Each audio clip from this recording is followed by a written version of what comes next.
नमस्ते, सलाम, शत श्री अकाल, आदाब दोस्तों, कैसे हैं आप सब। मेरा नाम गगन है और आज हम एक फिल्म एक्सप्लेन करने जा रहे हैं जिसका नाम है फॉरबिडन एम्पायर, जो कि 2014 में आई थी। तो अपने श्रवण इंद्रों को मेरे मुखार बिंदु की ओर केंद्रित करें क्योंकि बहुत ही दिलचस्प फिल्म है। और हाँ दोस्तों, अगर मेरी आवाज में आपको एक्सप्लेनेशन सुनना अच्छा लगता है तो हमारे चैनल को सब्सक्राइब करें ताकि हम लोग ज्यादा बार मिल सकें। तो दोस्तों, मूवी की शुरुआत एक कहानी से होती है जिसमें बताया जाता है कि ये बात 17वीं शताब्दी की है। इस टाइम लोग बहुत ज्यादा ट्रेडिशनल थे और लोगों को चीजों के बारे में बहुत ज्यादा जानकारी भी नहीं थी।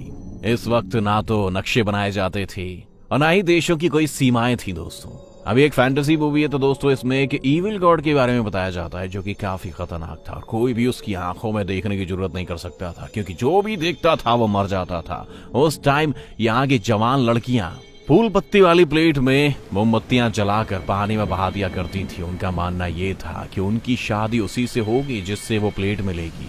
वहाँ एक लड़की जिसका नाम नस्तूसिया था, उसको राजा की बेटी की डेड बॉडी मिलती है जिसकी वजह से वो बहुत डर जाती है और पानी में गिर जाती है। इसके बाद वो बेहोश हो जाती है। तभी वहाँ पर एक अजीब सा क्रिएचर आता है और वो नस्तूसिया को पानी के बाहर रख देता है। उस भेड़नुमा क्रिएचर के बहुत सारे सींग थे। अब हमें एक सीन दिखाया जाता है, बहुत ही पेनोरामिक है। एक पेड़ चल रहा है, उसकी टहनियां पानी में गिर रही हैं। इसके बाद राजा को उसकी बेटी की बॉडी मिलती है। यहाँ पर पता चलता है कि राजा की बेटी मरी नहीं थी बल्कि उसमें थोड़ी बहुत जान अभी बाकी थी। वो अपने पिता से कहती है कि मेरी एक आखिरी इच्छा है, वो ये है कि कोई पादरी उसकी डेड बॉडी को 30 दिन तक चर्च में रखकर उसके लिए अगर प्रार्थना करे तो वो सबको बता देगी कि उस भेड़नुमा जो क्रिएचर जिसके बहुत सारे सींग थे उसके पीछे कौन है, उसके बारे में बता देगी। और वो पादरी 30 दिनों के लिए वही रहना चाहिए। ये कहते ही राजा की बेटी मर जाती है। इसके बाद राजा अपनी बेटी की डेड बॉडी को एक चर्च में ले जाता है। वो एक पादरी से कहता है कि तुम चर्च में रहोगे पूरे 30 दिनों के लिए और मेरी बेटी के लिए प्रे करोगे, जिसके बदले में मैं तुम्हें 1000 सोने की मुद्राएं दूंगा। अगर तुम यहाँ से भाग गए तो मैं तुम्हें मार डालूंगा। इसके बाद वो पादरी अपनी प्रार्थना स्टार्ट कर देता है। वो अपनी किताब खोलता है जिसके बाद वहां पर धुआं आने लगता है। वहां की सारी मोमबत्तियां बुझ जाती हैं। इससे वो डर जाता है। वहां हर तरफ अंधेरा ही अंधेरा छा जाता है और क्राइस्ट की मूर्ति के चारों तरफ सफेद फूल आ जाते हैं। वो पादरी वहां पर एक सर्कल बना लेता है क्योंकि उसे डर लगता है और उसे ऐसा बिलीव था कि जब तक वो सर्कल में रहेगा वो बचा रहेगा। लेकिन वहां पर वो बच नहीं पाता क्योंकि वहां पर राजा की उसी बेटी का भूत आ जाता है। इसके बाद हम एक लड़के को देखते हैं जो कि मूवी का मेन कैरेक्टर दोस्तों, इसका नाम जोनाथन है। जोनाथन एक लड़की के संग इंटीमेटेड होता है और तभी वहां पर उस लड़की के पप्पा आ जाते हैं और वो जोनाथन और अपनी बेटी को एक साथ देख लेते हैं। वो जोनाथन से कहता है कि तुम मेरी बेटी से शादी कर लो, जिस पर जोनाथन कहता है कि हाँ मैं शादी कर लूंगा लेकिन अभी नहीं करूंगा। और तभी वहां से भाग जाता है और अपनी जान बचाकर एक कैरेज में बैठकर वहां चला जाता है। और यहाँ पर हम जान पाते हैं कि जोनाथन को मैप बनाना आता है और वो मैप बनाना जानता भी है और वो अपने मैप को इसी टाउन से स्टार्ट करेगा। और वो पूरे दिन यहाँ पर घूमकर इसका मैप बनाना चाहता था। वो कुछ लेटर्स को कबूतर के थ्रू अपने दोस्तों तक पहुंचाता था। फिर किंग को दिखाया जाता है जो कि किसी दूसरे प्रीस्ट को 1000 सोने के सिक्के देता है और ये प्रीस्ट काफी बूढ़ा होता है। राजा उसे कहता है कि ये सिक्के उस प्रीस्ट को दे दो जो प्रे कर रहा है। प्रीस्ट उससे कहता है कि क्या हम इसका चर्च बनवा दें, लेकिन किंग इस बात के लिए राजी नहीं होता। वो कहता है कि जाओ और सिक्के लेके उसको दे दो। वो प्रीस्ट उस सिक्कों को लेकर निकल जाता है ताकि वो ये सिक्के दूसरे प्रीस्ट को दे दे। लेकिन जब वो दरवाजा खोलता है तो काफी हैरान रह जाता है क्योंकि वहां पर वो दूसरे प्रीस्ट की डेड बॉडी को देखता है। वो वहां पर सर्कल बना हुआ भी देखता है। तब वो समझ जाता है कि यहाँ पर इविल पावर्स हैं और उसके वो सिक्के भी वहां पर गिर जाते हैं। वो कहता है कि अब ये जगह बंद हो जाएगी, यहाँ पर कोई भी नहीं आएगा। वहां पर 2 भाई भी दिखाए जाते हैं जो कि काफी लालची थे। वो सिक्कों को देखकर काफी लालच में आ जाते हैं और उन्हें इकट्ठा करने लगते हैं। प्रीस्ट उनसे कहता है कि हमें ऊपर वाले हिस्से को अच्छे से बंद कर देना चाहिए। और जब वो दोनों भाई ये काम कर रहे थे तो उनमें से एक नीचे गिर जाता है और उसकी आंख में लकड़ी का टुकड़ा घुस जाता है। तभी वहां पर राजा और शहर के लोग भी आ जाते हैं। तभी वो पादरी और दोनों भाई सबके सामने जाते हैं और उन्हें बताते हैं कि इस चर्च में बुरी आत्माएं हैं और अब ये चर्च एक शापित चर्च है। दोनों भाइयों ने वो सिक्के वहां से चुरा लिए थे, इसलिए वो नहीं चाहते थे कि किसी को उस बारे में पता चले। तब राजा उस पादरी से पूछता है कि इस बात का मतलब क्या है। तभी इस चर्च के आसपास बहुत सारे कौए मंडराने लगते हैं। तभी पादरी राजा से कहता है कि लोगों के बारे में सोचिए और चर्च में ना जाइए। तभी किंग प्रीस्ट की बात मान लेता है। किंग की बेटी की डेड बॉडी भी उसी चर्च में थी। फिर वो एक नई चर्च बनाकर वहां पर प्रे करते हैं ताकि पुराना चर्च हर तरह से सील हो जाए। तभी वहां पर बहुत सारे सुपर पावर्स आ जाती हैं जिस वजह से सारे लोग काफी डर जाते हैं। वो सारे इविल्स प्रीस्ट के पीछे लगी हुई थी जिसकी वजह से सब लोग भगवान को याद करने लगते हैं। फिर वो भेड़ वाला बहुत सारे सींगों वाला क्रिएचर चर्च के ऊपर बैठा हुआ था, वो सब कुछ देख रहा होता है। इसके बाद वहां पर बहुत सारे कौए आ जाते हैं। इसके बाद इस बात को 1 साल गुजर जाता है। अब वहां पर जोनाथन भी आ गया था। वहां पर उसे कुछ लोग भी मिलते हैं जो अपने अपने काम करने में व्यस्त थे और मजे ले रहे थे। 2 लोगों से वो बात भी कर रहा था और उसे 1 साल पहले की घटना के बारे में बताते हैं। वो ये भी बताते हैं कि पिछले साल हम वहाँ छुट्टियां मनाने गए थे और हमारा एक दोस्त वहां पर खो गया, जो कि एक पादरी था। वो एक दिन रास्ता भूलकर गलत रास्ते पर चलने लगे थे। वो वहाँ एक बूढ़ी औरत के घर रुके थे। फिर हमारे दोस्त पादरी को एक बहुत ही अजीब चीज नजर आने लगती है। फिर वो वही बूढ़ी औरत हमारे ऊपर अटैक कर देती है और वो उस पादरी को उड़ाकर अपने साथ आसमान में ले जाती है। फिर पानी में उस औरत का अक्स नजर आता है, तो हम देख पाते कि वो कौन है। वो कोई नहीं बल्कि उसी राजा की बेटी थी। फिर हमारा वो दोस्त यानी कि वो पादरी गायब हो गया। फिर हमें गांव वालों ने वहां से जाने के लिए ऑर्डर दिया। जोनाथन कहता है कि यार मुझे तुम्हारी बातों पर कोई यकीन नहीं है। उनका मजाक उड़ाने लगता है, इसीलिए वो जोर जोर से हंसने लगता है क्योंकि वो बिल्कुल भी ट्रेडिशनल नहीं था।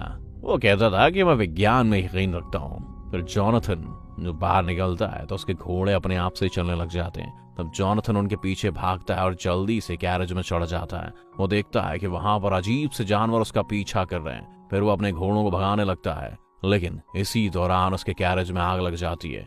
वो इन जानवरों को शूट भी करता है, लेकिन फिर भी वो उसका पीछा करते रहते हैं। वहां बहुत सारे क्रॉस भी लटके होते हैं। फिर जोनाथन उनसे बचता हुआ आखिरी वाले क्रॉस को फेंक देता है। वहां गांव के लोग काफी डरे हुए होते हैं। जोनाथन वहीं पर आकर गिरता है। वहां वो बुरा प्रीस्ट भी था। वो एक किताब देखता है और बताता है कि ये भी शैतान का भेजा हुआ आदमी है। तब जोनाथन इस बात को इग्नोर करता है और वहीं रहने का इरादा करता है तब तक जब तक वो अपनी मैप मशीन ठीक ना कर ले। अब यहाँ पर प्रीस्ट किंग के ट्रेडिशनल बातों से तंग आ चुका था, क्योंकि किंग की बेटी अभी भी उस चर्च में थी और वो चाहता था कि अपनी बेटी का फ्यूनरल करे, अच्छे से गुड बाय करे उसे। अब किंग को जोनाथन के बारे में पता चलता है और वो उसे चुपके से अपने पास बुलाता है। अब किंग जोनाथन को उस टाउन का मैप बनाने के लिए कहता है, जिसमें उसने चर्च को टाउन के बिल्कुल सेंटर में बनाना है। किंग उससे कहता है कि इसके बदले में तुम्हें 1000 सोने के सिक्के दूंगा और इस काम में मेरा एक साथी भी तुम्हारी मदद करेगा।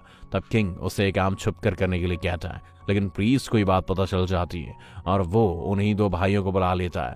उन दोनों भाइयों को ब्लैकमेल करता है और कहता है कि मुझे पता है कि तुमने वहां से सिक्के चुराए हैं, इसीलिए किसी भी तरह करके चर्च को खुलने नहीं देना।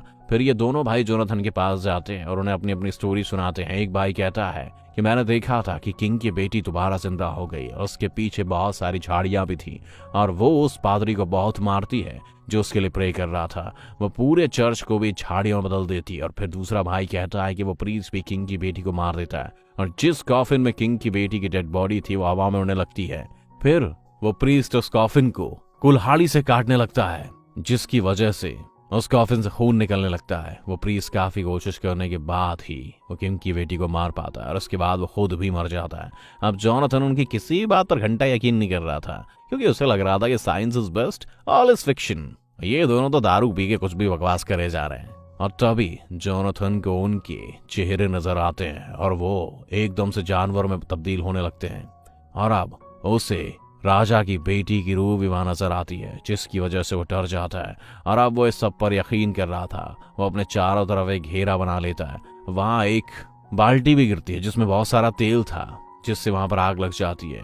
फिर वो खुद को दुष्टों की दुनिया में देखता है। बहुत सारे इविल पीरियड्स वहां पर थे। वहां वो इविल गॉड को भी देखता है जिसकी बहुत सारी आंखें थीं और वो काफी खौफनाक लगता था। वो इविल गॉड जोनाथन को एक काम देता है कि वो जो शीप जैसा क्रिएचर है उसके बारे में पता लगाए, और अगर तुमने ऐसा नहीं किया तो मैं तुम्हें निपटा दूंगा। इसके बाद जोनाथन जब उठता है तो अपने आसपास सबको बेहोश पाता है। वो मैप लेने के लिए चर्च जाता है, लेकिन चर्च का दरवाजा बंद था। फिर वो टावर पर चढ़ने लगता है और 2 भाइयों में से एक उसे देख रहा था। हम देखते हैं कि जोनाथन का पाइप तो बाहर ही रह गया है।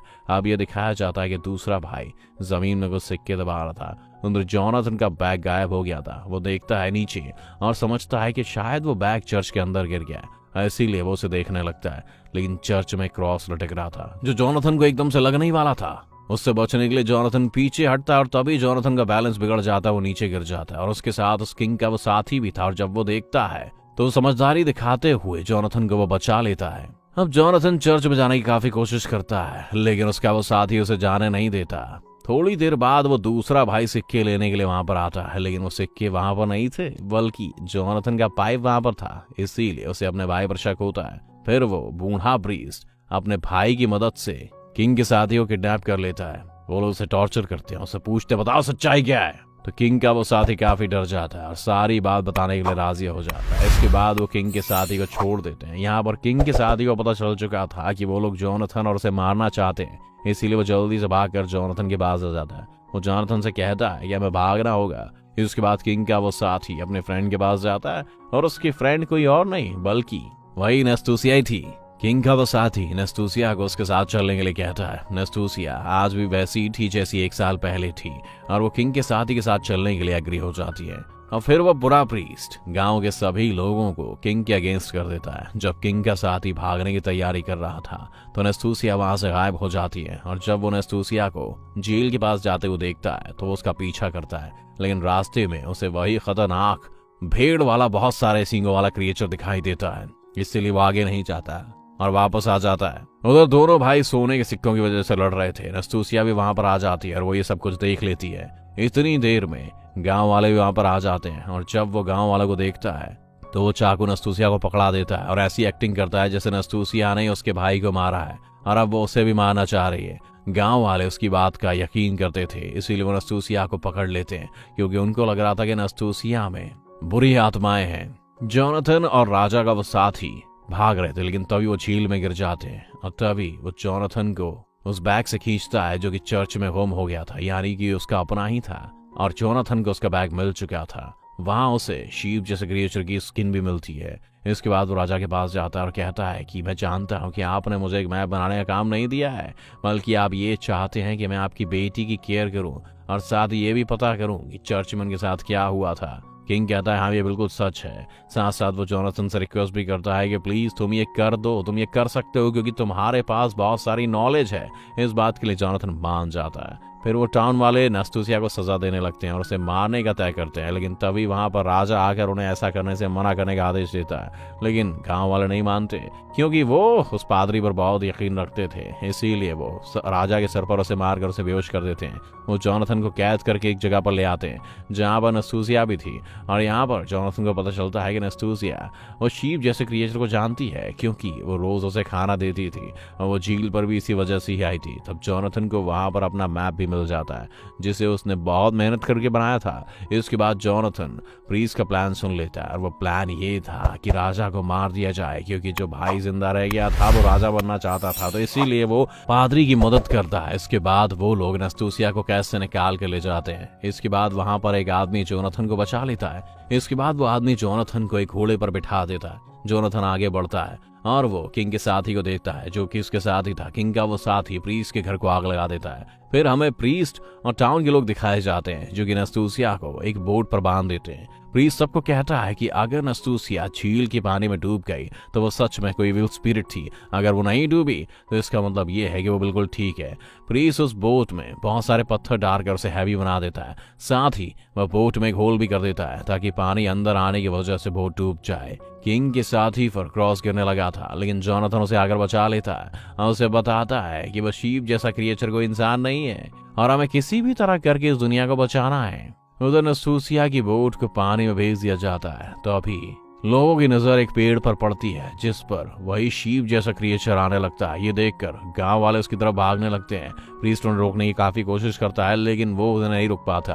फिर जोनाथन चर्च का दरवाजा तोड़ देता है और अंदर चला जाता है और वह ये देखकर काफी हैरान रह जाता है कि किंग की बेटी की डेड बॉडी वैसी की वैसी ही है और उसकी बॉडी पर ताजे फूल भी रखे हुए हैं। तभी वहां पर एक आदमी आकर जोनाथन के मैप को चुराने की कोशिश करता है। तब जोनाथन उसे गोली से डराकर रोक देता है और तभी यहाँ पर हम देखते हैं कि वो आदमी कोई और नहीं बल्कि प्रीस्ट खुद ही था, वही वाला प्रीस्ट जो किंग की बेटी के लिए प्रार्थना कर रहा था। वो जोनाथन को बताता है कि जो फ्लावर्स की प्लेट में कैंडल्स रखी जा रही थी तो राजा की बेटी वाली प्लेट मैंने उठा ली थी और तभी एक शीप जैसे क्रिएचर ने मुझ पर अटैक कर दिया। इस दौरान नस्तूसिया भी पानी में गिर गई। तब मैंने शीप जैसे क्रिएटर की स्किन पहनकर नस्तूसिया को बचा लिया। इसीलिए नस्तूसिया हर रोज मुझे खाना खिला रही थी और मैंने कई बार भागने की कोशिश भी की, लेकिन मुझे इस बात का डर था कि अगर मैं पकड़ा गया तो बहुत बुरा हो गया और गांव वाले मुझे मार डालेंगे।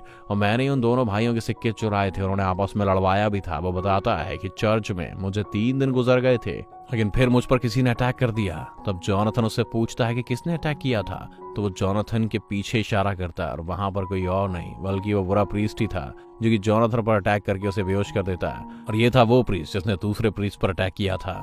फिर हमें राजा का वो साथी दिखाया जाता है जो शीप जैसे क्रिएचर की स्किन पहनकर टाउन के लोगों को अपने पीछे लगा रहा था। तब इस बात का उस लालची भाई को पता चल जाता है और जब वो राजा के साथी को मारने लगता है तो गांव वाले उसे ऐसा करने से रोक देते हैं और वो राजा के साथी को बचा लेते हैं, क्योंकि उन्हें पता चल चुका था कि ये सब कुछ झूठ है, यानी कि कोई शीप जैसा क्रिएचर है ही नहीं। फिर वो बुरा प्रीस्ट दूसरे प्रीस्ट को भी किंग की बेटी के साथ कॉफिन में ही बंद कर देता है और यहाँ पर वो रिवील करता है कि सब कुछ मैंने ही स्टार्ट किया था, क्योंकि मैं राजा की बेटी को बहुत पसंद करता था और मैंने ही शीप जैसे क्रिएचर की स्किन पहनकर किंग की बेटी पर अटैक किया था। तो अभी जॉनथन को होश आ जाता है और वो बुरे प्रीस्ट को अपने पास पाता है। वो प्रीस्ट जॉनथन को कहता है कि मैं यूरोप से नॉलेज लाया था जो मैं अपने पास ही रखना चाहता था, इसीलिए मैंने इन नई नई तकनीकों और इन्वेंशंस को यूज करके ये सब कुछ किया। लोगों को चर्च में जो स्पिरिट्स नजर आ रही थी वो प्रोजेक्शन की वजह से थी। इसके बाद राजा का साथी नस्तूसिया को बचाने के लिए जाता है, लेकिन तब तक नस्तूसिया डूब चुकी थी। पादरी जॉनथन को कहता है कि अब तुम मरने वाले हो, इसीलिए अपनी आखिरी प्रेयर्स कर लो। इसलिए जॉनथन बुक पढ़ने लगता है और उसे अपना बचपन याद आ जाता है। तभी चर्च के बाहर गांव के सारे लोग आ जाते हैं। उनकी आवाज सुनकर पादरी जॉनथन को मारने वाला होता है कि तभी वो क्राइस्ट की मूर्ति आकर उसके ऊपर गिर जाती है, जिसकी वजह से उसकी मौत हो जाती है। सारे लोग वहां पर आकर इसे मिरेकल कहने लगते हैं। दूसरी तरफ नस्तूसिया की बोट खुद ही ऊपर आ जाती है और वो बच जाती है। और फिर वो लालची भाई वहां से भागने की कोशिश करता है, लेकिन उसका घोड़ा उसे एक दुलत्ती मारता है, इसीलिए वो नीचे गिर जाता है। इसके बाद किंग का साथी और नस्तूसिया की शादी हो जाती है। इसके बाद जॉनथन सबको नई टेक्निक दिखाता है, वही प्रोजेक्टर वाली, ताकि कोई दोबारा कभी बेवकूफ ना बने और लोगों का साइंस में विश्वास बढ़ाता है। इसके बाद राजा की बेटी का फ्यूनरल करवाया जाता है और उसे अच्छे से गुड बाय किया जाता है। इसके बाद जॉनथन अपने कैरेज में होता है। उसे याद आता है कि जब उसने एविल गॉड को देखा था तो उसने उस टाइम बहुत ज्यादा पी हुई थी, इसीलिए सब उसकी हेलोसिनेशन की वजह से हुआ था। इसके बाद जॉनथन आगे बढ़ जाता है। इसके साथ मूवी यहीं खत्म हो जाती है। दोस्तों, मूवी हमें ये बताती है कि विज्ञान की वजह से इंसान का हमेशा कल्याण होता है। अगर आपको फिल्म की एक्सप्लेनेशन पसंद आई हो तो वीडियो को लाइक कर दें।